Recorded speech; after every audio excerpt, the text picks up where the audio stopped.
Friday evening, everybody, and fellow panel members and so forth. I'll just take you through what is going to happen in the next maybe 45, 50 minutes. Firstly, our kind panelists, 5 of them, will do a self-introduction. So we get to know them better about their PR journey and how it's life in an independent agency. After which I will move into what has been happening in the last 4 months when COVID hit us, especially those of us in Singapore. It was beside COVID. We are now moving into a technical recession. So how do we all operate in this environment? I'm sure many of you out there, which I think includes around a dozen other independents and in-house people. I think we're all curious to know how are we coping?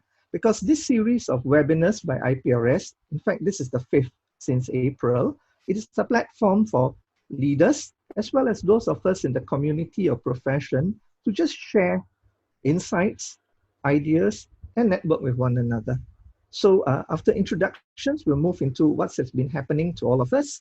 And the final part would be challenges. What do we think is going to happen? Not in the distant future, because I think these days it's hardly possible for us to crystal gaze beyond 2 years. Maybe in the next 12 months. I think many of us, Singapore and where Rebecca comes from in Australia, we are all asking questions about whether that's the second wave, and that again is a different game changer. So we'll have a Q&A. We will monitor the questions on the Q&A and do our best watching the time as to how much can we answer. The rest of it, we will find a way of speaking to you. And before I do the introductions, I'll invite the panelists to introduce themselves. I welcome some very illustrious people in our crowd, including the current past presidents of our institute. They are all here with us. Good friends like Katie O'Brien and a few others. If I miss you, we can chat later. So, okay, enough of me talking. And now it's my pleasure to ask my fellow panel members to introduce themselves. We start with the rose in the bouquet. Rebecca, over to you, please. Thank you, Robert, and welcome everyone and good evening. So 18 months ago, I received a phone call from our founder, Melissa Wagner, with an opportunity to lead the growth of the agency across the region, taking on responsibility for both the Singapore office and our Australian office. I did, of course, say yes. It's not really in my nature to say no. I love a challenge. I love the opportunity to build, and I'm humbled with the opportunity to have my fingerprints across every element of the agency. For the 20 years previous to that, I was involved in our Australian business, which was back then called Buckham Consulting, and was involved in taking it from a boutique, specialist corporate affairs business based in Melbourne to a highly successful, fully integrated communication agency working with clients not only in Australia, but around the world. The opportunity to work in Singapore for me has been really terrific. Amazing clients, a great city, much warmer than it is right now. I was just sharing it was 5.5 degrees this morning when I went for a coffee, but also a ton of opportunities. And finally, I suppose I really struggle to sit still. I love the role of change agent. I have a genuine passion for the work that we do, and I never forget that I'm only as good as the people I have around me, and luckily they're pretty damn exceptional. Thank you, Rebecca. All right, and now I'll hand over to Vol. Vol, could you please tell a little bit about yourself and Inform? Sure. Hi, Vol here. I started Inform back in January 2011 with my business partner, Mike Liu, and it has been close to a 10 years journey now. Inform is essentially the love child of how we want to reimagine comms for the digital world, for a new world that we live in. And the journey has been incredible. As an independent, we have the agility, we have the ability to really change the game out, to break almost all the rules that we learned from the agency world where we used to live in for many, many years. And it has been an incredible journey, working with next generation talents, working with enlightened clients, and really helping to shape our next generation. We may not have the solution to what's next, but we hope that we have put in place firm footsteps and path towards the next. Okay. Thank you very much, Vol. Can I ask Brian to share a little bit about your journey? Okay, hi everyone. Thanks for joining this evening on this Friday night. My journey actually started in the comms area in Beijing. So I started in public affairs, doing research in Beijing after graduate school. And then in Beijing, I was working in public affairs, government relations for one of the big network agencies. I decided to come to Singapore for many reasons after 6 years in Beijing. After the Olympics, there seemed to be an exodus of foreigners out of China, and I was one of them. It was interesting because when I went to Singapore, or I was going to Singapore, people told me, government relations, public affairs is not the same thing in Singapore as it is in China. So I thought, okay, that's interesting. But I still made the journey, and then I was working for another agency, and then I joined Ruderfin 8 years ago. So actually, this next month is my 8-year anniversary of Ruderfin. Obviously, I'm enjoying it because I'm still here, and I've seen the progression of the agency. We are, how I describe Ruderfin is 3 I's: international, integrated, and sorry, I forgot what the other I is. Sorry. It's an interesting agency because we're very well known for our client relationships, our long-term relationships, and our alumni. So this is something that I've really enjoyed, and I've been here for a while, and now I'm running the office. So it's a really interesting experience for me, gathering a great group of consultants and enthusiastic people to us to again help change what's our clients' work in the industry. Thanks, Brian. Sorry, independent, international, integrated. Got it. Okay, someone is asked me just now about the definition, and some keywords. So thanks a lot, Brian. Thanks. Can I move over to Bob? Bob, can you please tell us a little bit about your journey?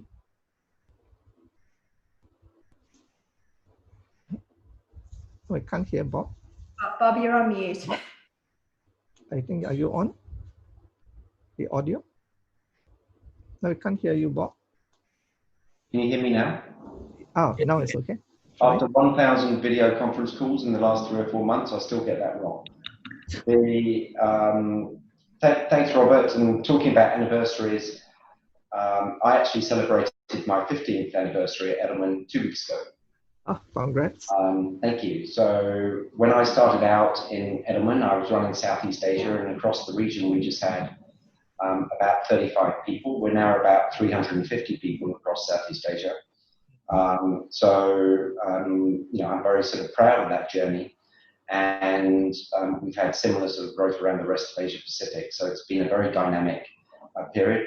My sort of storied past is I've spent time in-house, and I've spent time in marketing roles, and I've spent time in the PR agency world as well. And I love, especially as we go through what we've been experiencing for the last 10 years of convergence of channels, being able to bring all of these things together and see things also from an in-house perspective through a client's eyes. And I think that's really important in today's world to be really focused on the business problem that clients are truly faced with rather than the execution problem that they want to do. And that's what, gets me up in the morning. And I still have as much passion for it as I did many, many years ago. Thank you, Bob. Welcome to the club. Can I ask Secretariat, is Wesley in or not? Because we have the 5th panelist. I think he's having a bit of a problem. Still logging in. Should be joining us soon. Okay. I think I'll just move on. We'll get him to introduce himself as he joins in. So for the first part of this webinar, people are all very curious. In fact, we saw one question already coming in that since COVID visited us about 4 months ago, I think it's been very trying times because of many reasons. One is safety, health safety, government measures, and the whole economy went topsy-turvy. So could I ask each of you, fellow panelists here, could you share what has happened in your agency? What are you doing, both from the client's perspective, as well as your own staff? How are you all keep going on in this tough 4 months, coming to 5th month, perhaps? Could I start maybe with Brian? Can you share something first? Okay, let me first about you asked about the colleagues, our staff, our teams, right? Mm-hmm. So, I mean, everybody is learning. This is a learning journey for everybody at the same time. This is something that nobody's expected. Even, you know, those of us who were in Asia during SARS, I think when it started out, we thought it was going to be SARS level, which was of course bad enough. And then everything exploded. We have colleagues, of course, in China. So in Singapore, we were following what's happening in China, and we were actually going to send colleagues on secondment to some of the China offices, and then that had to be put on hold. Then obviously it impacted us. So I think we're all learning. I have to give my HR team credit because they are very supportive and we have a very collaborative relationship. So our number one goal is to make sure that people are aware and feel secure. And you know, we're very transparent. And so if I go in and say, everything is all right, you know, there's no worry, there's no hesitation, there's no slowdown, they know I'm bluffing. So, you know, we've done the usual things like constant communication, sending treats to people, all the Zoom calls, that's the norm.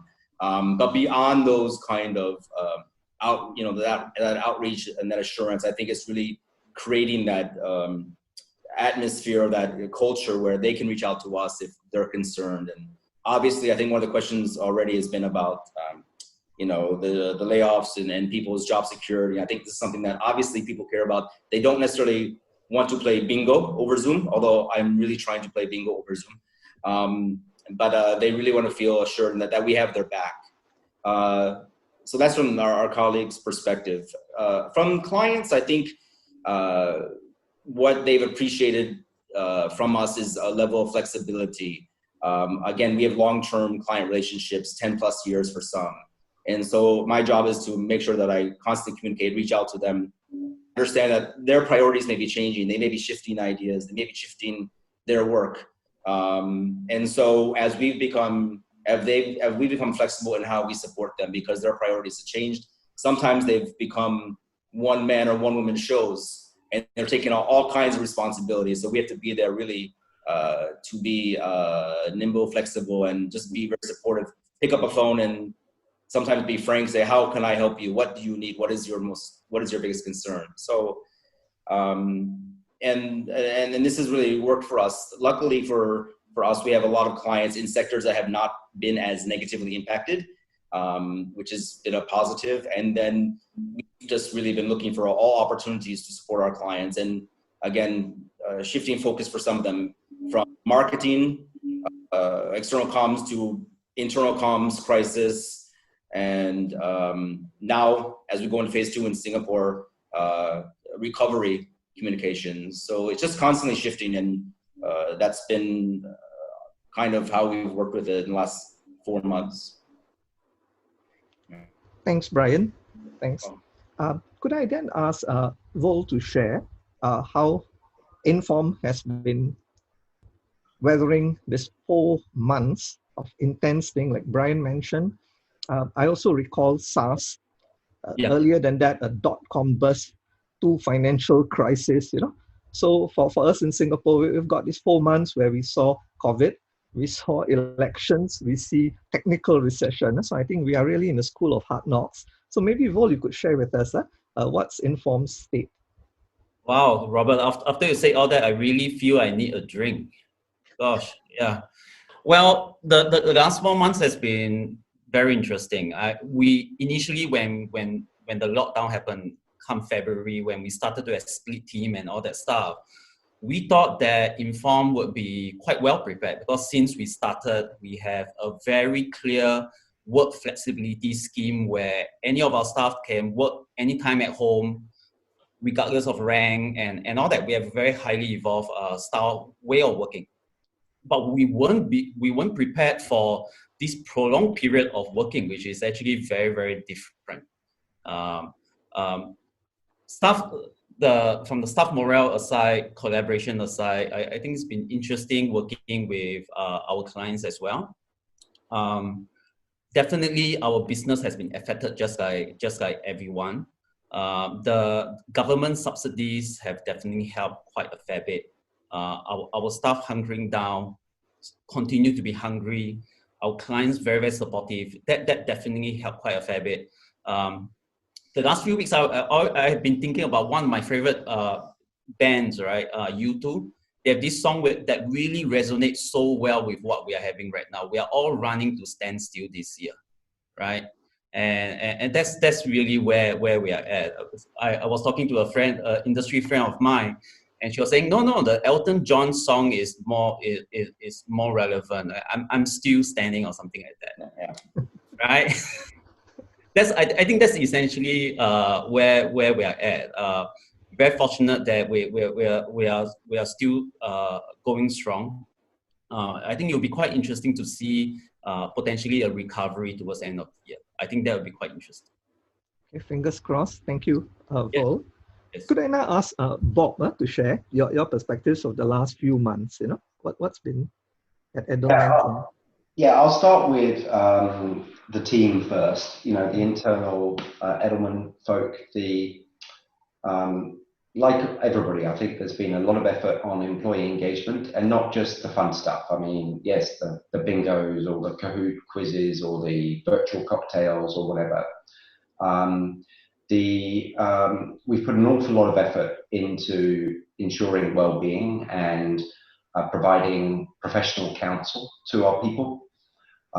So through third-party counsellors, so that they can really feel at ease and not feel that they're talking necessarily through a reporting channel and what have you, in discussing any issues that they may be having around coping in the current environment. And, you know, it is pretty tough, right? I mean, a lot of our younger people, for example, live at home. They've got other siblings who are also perhaps working from home, and understanding that their situation and getting them to be able to share and talk about what they're concerned about, I think is really, really important. On the client side of the fence, we're a global company and we've seen different things around the world. But in Singapore, we've actually found this has been a period of growth. And we've been, we're actually struggling to find talent at the moment. And because we're really growing quite fast over the last 4 or 5 months. This was on the back of a long period of growth anyway, but it's interesting. What we found is in looking for talent that more people are a little bit reticent right now because they don't want to leave the certainty that they're already in, and they prefer to stay put perhaps because it's better the devil you know than perhaps the devil you don't. But for sure, I mean, we can still attract people. During this period as well, we've spent a lot of time. Some of you may be familiar. We do some work. We do some research around trust and trust in institutions and what have you. But since COVID hit, we've actually done 5 additional studies around trust, looking at different topics around changes in trust and expectations of institutions specific to right now. And that's been really fascinating in informing our consulting as we help organizations deal with the now, not just with their employees, but with their customers and partners and things as well. So I've got to say, I've never been as busy. It's exhausting doing it all remotely. It's intense, but it's new, and it's in a way that's been quite inspiring. Thanks, Bob. Good to know that you have some good news on your end, and I will be very interested in some of those studies that are on trust that you say Edelman has done. If it's possible, maybe you could just share with us. It'll be good, So, sure. Yeah. Okay. Could I have now Rebecca? Rebecca, Wesley, welcome in. Later, I'll do an introduction for you. Okay. Good to see you here. So, Rebecca. Thanks, Robert. Look, I really try to contextualize it a little bit. If you think about it, we are a chapter in future history books, and right now it's a moment of time. But we also, I think we've all established that the panel, we've been around for quite a long time, but most of our team hasn't gone through SARS, hasn't gone through the GFC. And I think it's about helping them to really understand the journey of that.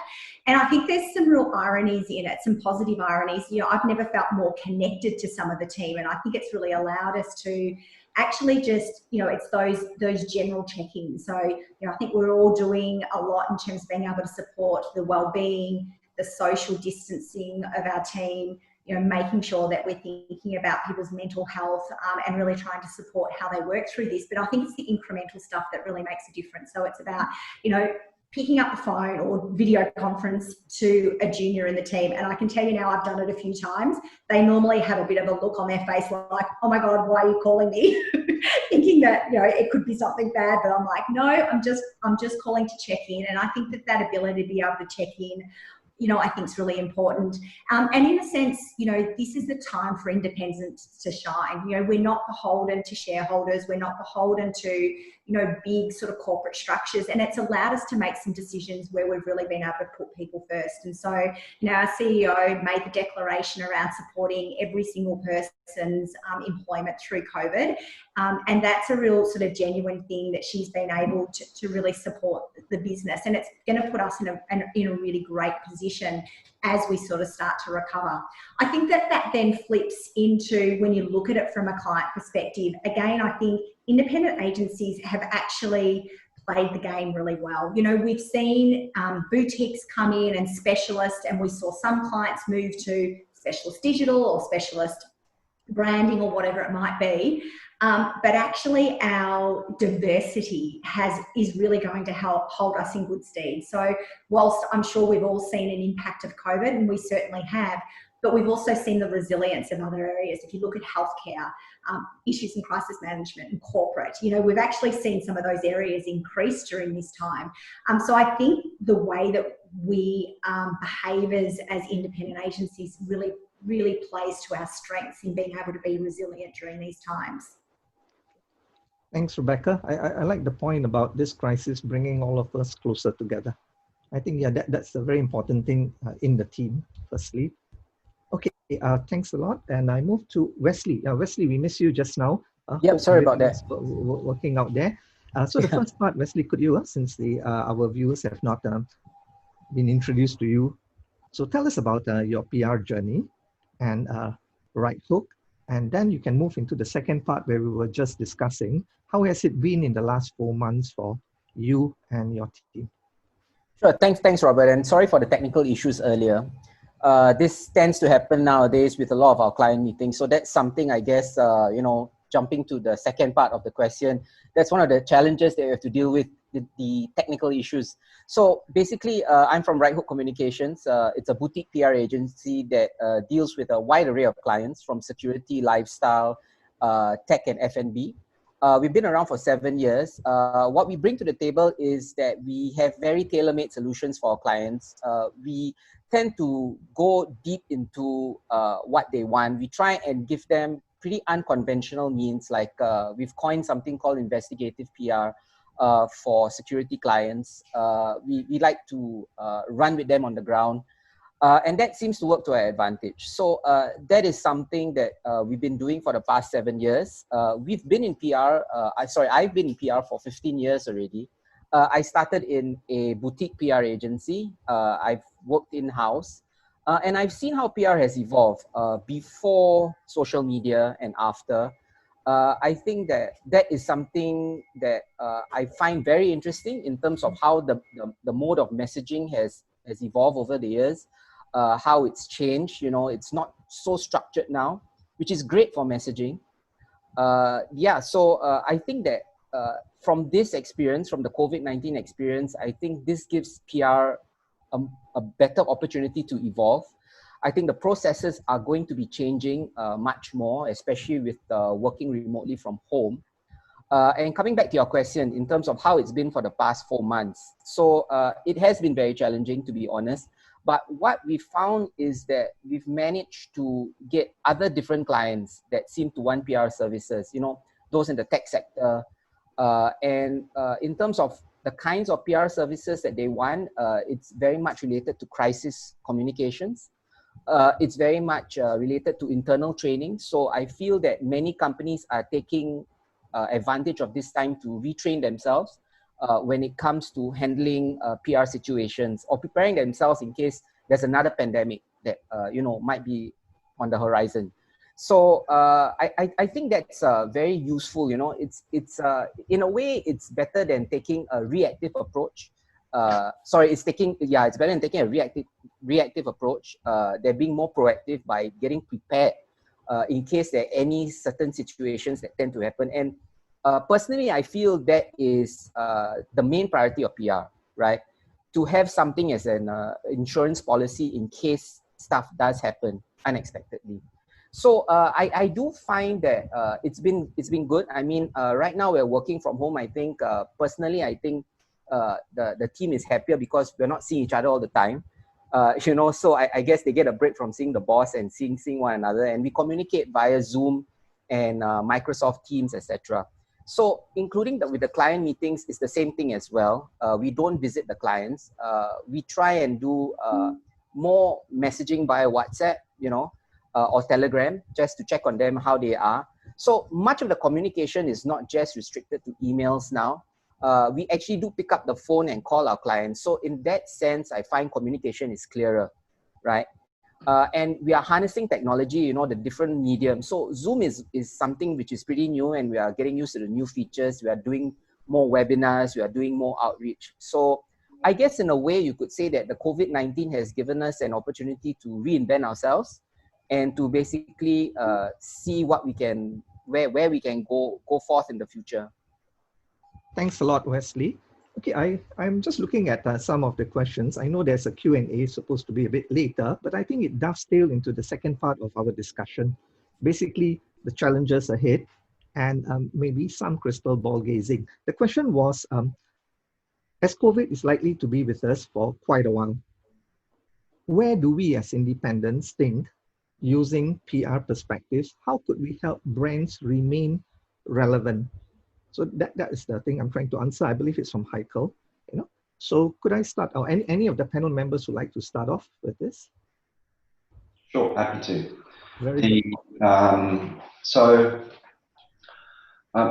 What you see, and I alluded to this these surveys that we've been doing around trust earlier, and what you've seen is that expectations of businesses changed.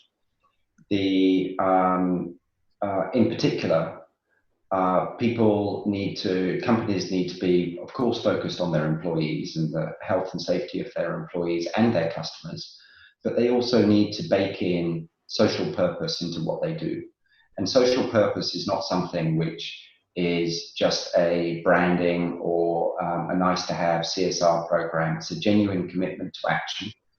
And I think actually the impact on companies' social purpose will be a long-lasting impact of this pandemic, in the fact that companies have been really forced to take action in a way that they haven't before. And they're being tracked and assessed for it. And those companies that don't take action, they will be judged.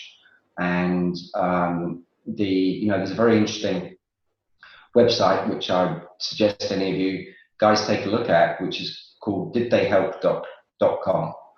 And it lists thousands of companies around the world, and they categorize them into heroes and zeros around what help those companies have provided to their broader communities. So I think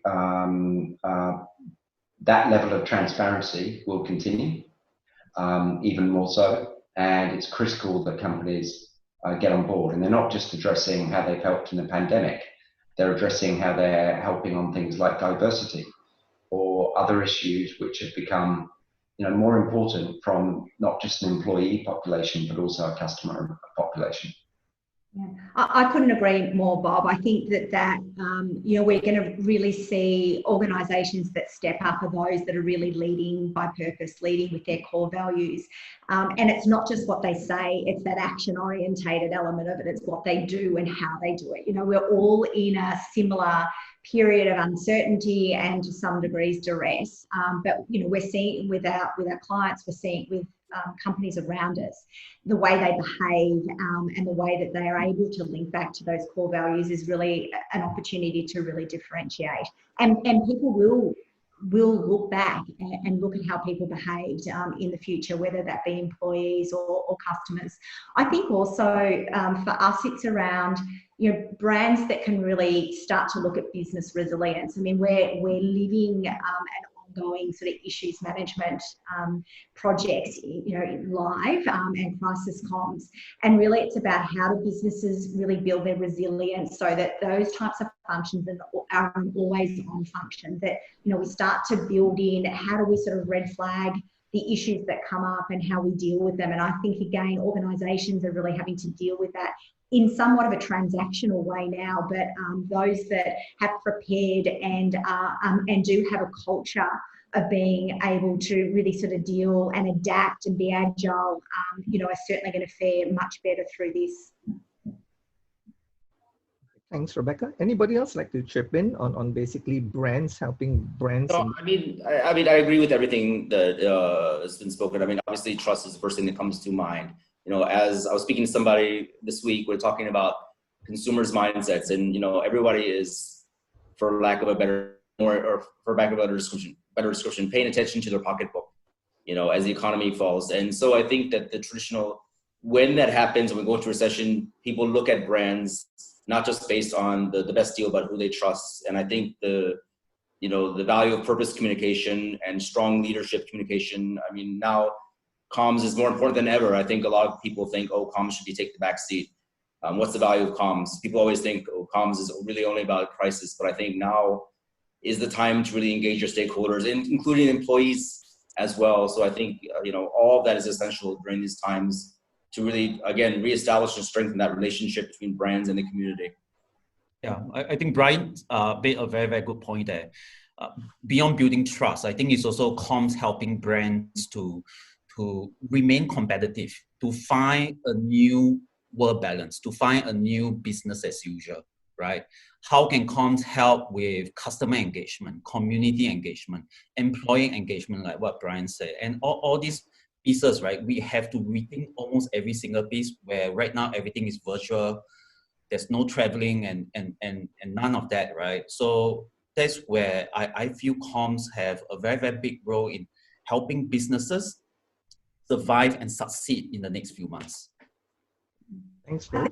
I think comms has earned its right at the boardroom table, you know, and I think it's really, that's really come to light through this, where, you know, your skills, exactly, risk management and understanding behaviours and all of those things, has really put people like us at, you know, right centre of the boardroom table. Yeah, I think that's a good point, whether we have a voice in the boardroom, you know, and that's the perennial issue. So what do we actually bring to the boardroom too is equally important. We have some new practitioners in the crowd, and they are asking about how do we bring them on board to our teams, especially in this critical moment. Well, what is it we are looking for? How do we go about guiding them? Any of you who has just got some newbies in your team would like to comment on Right. Well, we do have quite a few new headcounts recently. Must be strange time for them, because we connected with them quite constantly, and it's like, yeah, I haven't even seen the office yet. I haven't seen most of the people face to face. You know, we always have welcome lunches and drinks and whatever not, right? And they are missing that. So we try as best as we can to do connections, you know, all forms from virtual to telephones to and the induction processes become even more important, where we want to make sure that we are creating a very deliberate and regular induction process, talking about company, talking about brand, talking about how we see the industry, talking about all our services and all that. That becomes even much more important, especially on a one-on-one basis. So it's really back to really good old hardcore communication, done well and done very regularly, especially with our new staff. Yeah, I agree with Vol. I think for me in particular, it's trying to connect with the interns, right? And many of the interns that I have are actually, you know, the millennials, or as they say, Generation Z or something. I lost track of the letter. But actually, how we communicate with them is very much through a very casual mode. You know, WhatsApp, we use a lot of emojis. We try and have video chats as often as possible, so they feel that they're actually in the office with us, right? And we like to get them involved. So I think involvement is key. So whenever there's a client meeting or what, they, via Zoom or something through a teleconference, they'll be involved in some way. Even if they don't participate or they're not talking about anything, they are still able to tune in and get involved in that sense. So that's how we are using technology to our advantage, by basically involving some of the newbies, some of our junior staff, to get involved in the day-to-day activities of the company. I think what's important when I tell my new staff about, hey, we're going to put 100% effort in bringing you on board as much as very, very virtual, in a very, very virtual manner, is that it takes two hands to clap at the end of the day. So the new staff also have to put in extra effort in finding ways to connect with new team members, finding ways to engage them as much as it's not face to face. So that's something that from my perspective to some of the young practitioners here or who have just joined organization, is that you have to put in that additional effort as well. Yeah, thank you, Vol. Okay, I'll just throw the last point that we wanted for the panel to discuss before we take questions from the floor, because I think time is also running. So my last question to all the panelists is this: what do you see as the challenges in perhaps the next 1 year? And we pride ourselves in being innovative, nimble, creative people, especially in independence. So could I hear from everybody? Maybe I'll start with Rebecca, if you don't mind.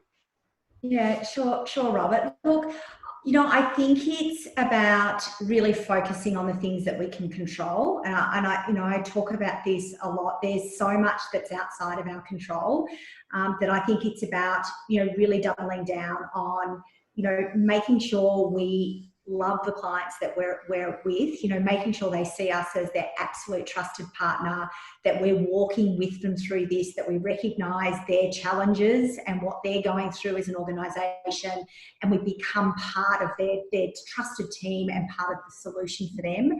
So I think that's number one for me. Number two, it's continuing to protect, our team, making sure they remain connected. I think it's also a time for us to be a bit introspective, not just as an industry, but as individual agencies around, what is our point of difference in the market? What are we leaning into? Where are the opportunities? What is it that we focus on?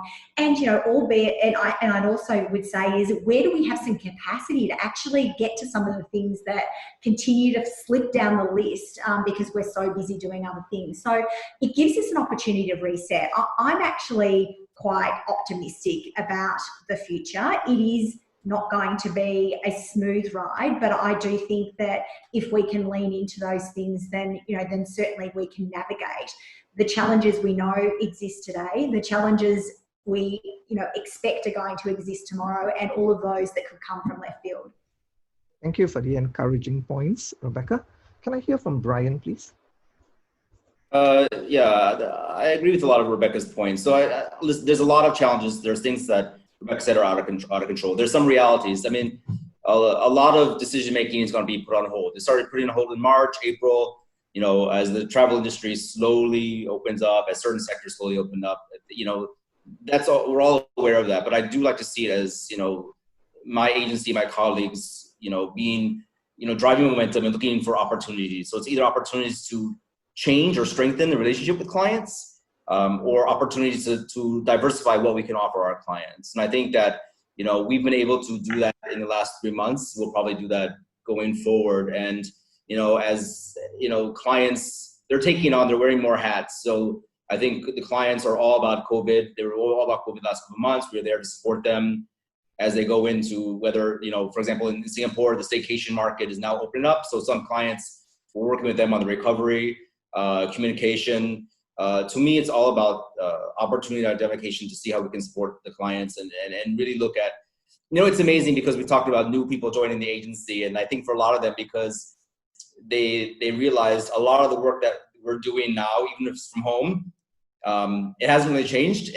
So it's still, consistent and still constant, but I think we're ever evolving. So I'd like to think of it as opportunities.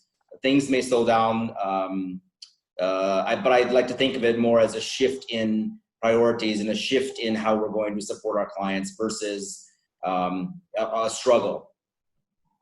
Thanks, Brian. Would Vol like to share something right at this point? Sure. I think the biggest, well, not exactly a challenge, but the biggest thing in my mind as a concern would be the long-term effect of working from home. How it changed a workforce in a high performance environment like Inform, how it can permanently change things around.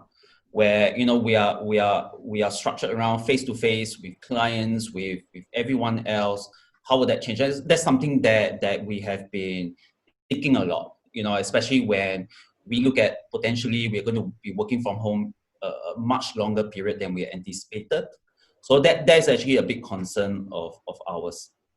But from a positive side of things, we look at this as a very interesting time where it has presented with us, or it has forced us, all of us, a catalyst for transformation.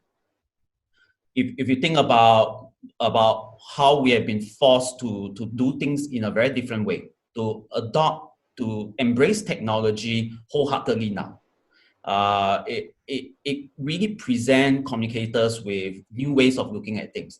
I mean, one simple example is that now traditional media interviews and all that have to be done online, right? And only a couple of months ago, everyone will be saying, oh gosh, this is really hard.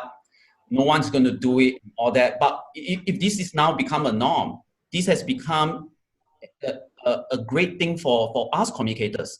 With a lot of clients who are HQ in Korea, in the US, in Europe and all, spokespeople, they now don't need to fly over to Singapore or Asia to meet up with press. It's a phone call away, a Zoom call away. And that has really changed out how we look at global comms, regional comms. I think that is that bit which I feel is very, very exciting for us. Can I just follow on from what you said, Vo? Because there was a question also posed. How much of this new way of working do you think will continue post-COVID? That means, are there some things worth continuing? It may be seen right now as a stopgap measure, or this is the only thing we have to do, Yeah. One of the things that we are doing quite a fair bit is to actually study quite a lot of, to read out quite a lot of studies out there about the long-term effect of working from home, of remote teams stuff, right? We really want to base our thinking of that. We also want to base our thinking on the feedback from our staff, the feedback from our clients whom we serve. What they look at it. And ultimately, we have to balance between safety and competitiveness. At the end of the day, we need to still make money. We still need to have a very high business as usual, where business is flowing in. We are able to execute scope of work and all that. So I think that balance is something that is very difficult because this is unprecedented. We don't have really a lot of models to look at. SARS was really totally different from what we are facing now. Thanks a lot, Vol. Can I have Wesley's comments, please, before I round off with Bob? Maybe. Sure, thanks, Robert. I think for me, one of the biggest challenges is the personal touch. And personally, I feel that that's one of the key aspects of public relations. When it comes to events, when it comes to meeting clients face to face, that's been absent for the past 4 months. And it seems pretty cold now. You seem very distant when it comes to communicating. This is something that I feel, coming from an old school background, where the role of PR plays an important, is pretty important because basically, if there's a crisis or something, you need basically to be there to go and assure the client or assure people, members of the public that things are okay.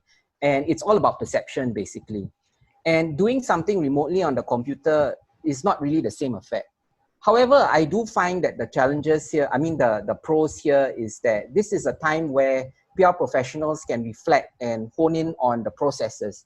And that is what I feel has been missing over a certain period, I guess, with digital media, new age media. Many of the processes have been maybe, pushed aside, for new and exciting new gadgets or new and exciting new trends. So this is something where maybe PR professionals can look back, take a step back and look at the processes that have been in place and have been serving us for some time, whether it's structures of a press release or, structures of media alerts and stuff like that. these are something which I find is we are losing, you know, as time goes forward, you know, with new forms of digital media. And I think that, you know, with the digital age and with us not being in contact so often, you know, through events, etc., this is where we can start to look at these processes once again, and maybe hopefully the newer generation can tap on that, you know, when it comes to servicing clients. Okay, thanks. Could I now turn to Bob for your views, please? Yeah, sure. The way I view COVID is really that it was, it's not about anything new. It's accelerating in a very rapid period of time what was already. So if you look at transformation as it relates to marketing or communications, well, that was happening anyway. It's just that everybody suddenly had to get on board in the last 4 months. If you look at things like actually remote working policies and things like that, that was happening anyway. Yeah. It's just that people have suddenly had to adapt it universally. So I think that's not going to change. These aren't going to go back. These are changes that have been made forever. And if, you know, if you compare that to, let's say, advertising, for example, advertising was already beginning to struggle. Media buying companies were beginning to struggle because people don't want their attention bought anymore. They want it earned. And and we have seen that during this crisis. You know, the appetite for advertising is even more of a turn-off than it has been prior to the crisis. So, so I think those things will just continue. I do think that companies will find, again, that this was something that was already in play. There is an increasing blurring of lines between what I refer to as brand and reputation. And these two areas around a corporate or business entity are no longer distinct. And so you can't just be isolating, promoting your products and your brands in a vacuum, and you can't just be doing your corporate communications, let's say, in a vacuum of what's going on at the brand level. So they have to be absolutely combined and integrated. So all of these things I think are good for us as communicators. It's good for our industry, so I'm pretty optimistic.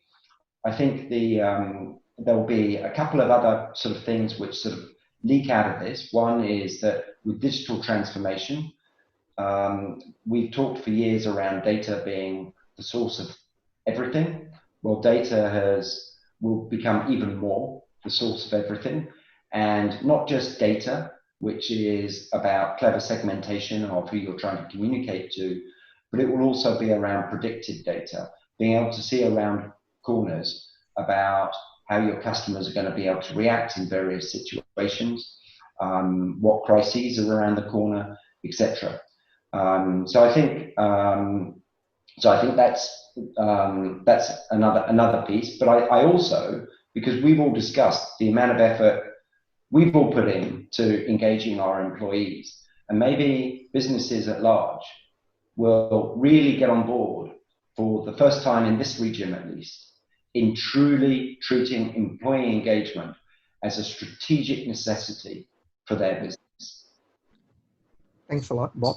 Okay, we will have to, I'm proposing if the panelists don't have to rush off for a wine party or anything, we give some time for some of the questions that have come in, because we had some glitches and we started maybe about 5 minutes later. So I'll just pose a couple of the questions I'm seeing, and maybe any of you could please help out by answering. One was about the new generation, whatever the title or letter of the alphabet they have, you know. The question was about the language we use in communication. Do we have to change the way we speak? I think in Singapore, we had a general election where there's a lot of focus now on this particular generation, younger crowd, you know, whatever the demographics. So that's the first question I like to just pose to the panel. Is there any way different, anything different in the way we have to communicate now? Robert, sorry, I just like to jump in here. Yeah, I've always believed that the message has to suit the medium, and the message has to evolve with the times, right? So there's no right or wrong way when it comes to communication. I think with social media, we've learned how languages have changed from a long form to a short form, but it's still able to reach that audience which you desire. I mean, with social media, like now TikTok even, which is reaching younger and younger audiences, right? The way how we translate the message has to evolve with the times. So yeah, there's nothing wrong with using short terms. It's just a matter of you should use it at the appropriate times, right? I mean, you can't go to a wedding function dressed in t-shirts and shorts, right? So it's a matter of basically using the right form in the right way. That's just my take on the whole scenario. Thanks, Wesley. Just add something to what Wesley's just said, and it's actually a really interesting example that's come out of COVID communication, and that is around the power of peer-to-peer influence. You know, what we saw in the early days of you know, announcements around COVID, not just in Singapore but around the world, was, you know, older men, scientists, politicians, doctors talking about, you know, this pandemic, very much focused then on an older generation. And what we saw is a real complacency of younger people around COVID and the fact that they were probably a little immune to getting it. And so what we're now seeing is actually starting to see more people in their 20s and their 30s and their 40s actually getting COVID. And so I think that really comes back to some of the points that Wesley just made around the right medium, the right platform, the right voice, in terms of being able to engage not only with the next gen, but all gens. That's interesting, Rebecca. I have the second question. If no, Vol, you wanted to add something? Yeah. Well, we as communicators, we better get it right that we need to look at addressing a very different set of audience from a very different generation with very, very different requirements. Fact of the matter is that over 60% of the world's youth live in this region. This translates into about 750 million young men and women aged between 15 to 24 years old. So we better get it right. It's actually a huge opportunity for brands to get it right as well. That's good. Thank you. Okay, the second question I saw out there was asking us for any ideas of this comm strategies to help businesses in recovery. Just now, some of you mentioned that there were certain areas in the economy which is actually picking up, or even maybe there were new areas for us where opportunities lie, you know. So if we talk about post-COVID, or maybe in the next few months, there's some brighter thing on the horizon, what kind of comm strategies would we be putting out to our clients? I'll jump in if I may, Robert. Look, I think, you know, I mentioned data before and the importance of data, and I think you know, the way that marketeers and communicators have addressed their audiences in the past has often been based on demographics, and we were just talking about demographics. And I don't think necessarily when people's risk propensity has been shaken, that's necessarily the right way to communicate with your audiences moving forward. In fact, I think you need to be able to take a much more psychometric approach. So if you're a bank and you are trying to attract customers to wealth management or what have you, you need to be able to understand what are the different types of risk propensities of each of your potential customers, and therefore adjust not just your communications but also your products to match those. Equally, if you're in the hospitality or travel and tourism industry, imagine if you're an airline, there are some people whose personality, based on their psychometric, makes them more cautious. Therefore, there's no point wasting communications effort or marketing effort towards those people who are going to be more cautious. What you want is the people who are prepared, perhaps be a little bit more open-minded to taking a risk or to create some change in their lives or whatever it is. And you need to be able to identify those people through big data and psychometric analysis. Very interesting insights, Bob. Thanks a lot for that. Anyone else has any suggestion of kind of strategies that we'll be looking at for our clients? Brian, maybe you got something to share? No, I mean, we're working with some clients on post-COVID, recovery strategy. But I think that at the end of the day, I do believe that also data measurement and understanding your audience is key. There is a lot of caution out there. And so it's really up to, the power of strong leadership and executives to really be able to share a brand's vision and give that, build that trust and reassurance, especially, for example, in the hospitality, travel industry. There is a lot of issues about what is happening to secure, to make sure that tourists, guests are safe, for example. So I think the value of, agencies and partnerships is really helping to steer that communication and that messaging. There's a lot of, as we go through COVID, a lot of opportunities with the, the strengthening of the digital economy and e-commerce, digital banking. And I think that, a lot of clients need to also understand how that their products and their services are going to have long-term impact on the economy and the community as well. So I think all these areas need to be addressed in post-COVID recovery.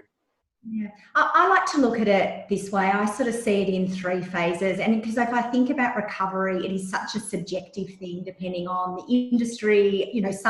Some industries are going to have a delayed recovery, as compared to others. And so I look at it that, the first phase was really response. That was that critical response that pretty much the whole world was dealing with at the same time. We've now moved into what I sort of see a period of adversity. Now that period could last 3 months, 6 months, 12 months, who knows? But I think it's about helping organisations to find some comfort and a way of operating in what people are terming as this new normal. And then that will actually then start to flow into what recovery looks like. And so, I like to look at it as a bit of a journey and really helping organisations to think through each of those. All right. Okay. I like that. I like that it's a journey, that it's not a one-stop shop, because I think that maybe a lot of brands want immediate answers and they'll think of it as a project or a campaign, for example, when you're actually looking at, this is something that's happened, over 5-6 months since it first emerged in China. And so we're all going through phases, and now, we speak in terms of CBs and phase 1, phase 2, and second wave. And so I do like, I agree with Rebecca that it's not an easy answer. It's not a one-stop shop answer. It's not a packaged program. So here is your recovery plan. It's really going to be nuanced and have to take into account all the different variables that are happening 6 months, 12 months, 18 months down the line.